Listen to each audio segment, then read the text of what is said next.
এই টাইপের কাজ যদি আপনার কাছে 100টাও থাকে, ফেসবুকে পোস্ট দেওয়ার সাথে সাথে মানে ওই রকম বাংলায় যেটা বলে যে গুলি মিস হবে তো এই সেল মিস হবে না, এরকম অনেক আছে। আমার কাছে ছিল অনেক। আমি এটার দাম ধরি 12,000 টাকা, যদি আমি এটা 6,000 থেকে 7,000 টাকা ধরি তাও সেল করা যায়, কারণ লাভ লস তো এখানে ডিপেন্ড করে অন্য হিসাব। কিন্তু আমার তো এটা আর্টিস্ট ভ্যালু, তো আর্টিস্ট ভ্যালু যদি আমি কমায় দেই, এই গাছ ছাড় দিলেই সেল হয়ে যায়।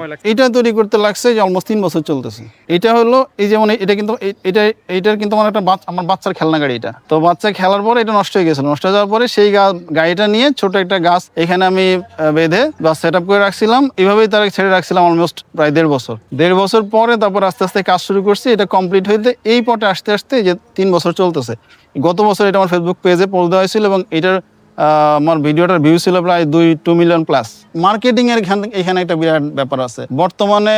সোশ্যাল মিডিয়া যদি আমি যে এক্সিস্ট করি, আমি যে এই কাজ করি, এটা আপনার সোশ্যাল মিডিয়াতে দেখাইতে হবে, তাইলে আপনারা কেউ ঠেকাইতে পারবে না। বাট আপনি বাংলাদেশের নাম্বার 1 আর্টিস্ট, আপনার কাছে হাজার হাজার গাছ আছে, এটার কোনো দাম নাই। গাছ যদি আপনার কাছে থেকে কেউ না কিনে, তাহলে গাছ নিয়ে আপনার কান্নাকাটি করা লাগবে। এবং বাংলাদেশে অনেক আর্টিস্ট আছে এরকম সমস্যায় পড়ছে, কিন্তু সোশ্যাল মিডিয়াতে আপনার এক্সিস্টেন্সি দেখাইতে হবে যে আমি এক্সিস্ট করি।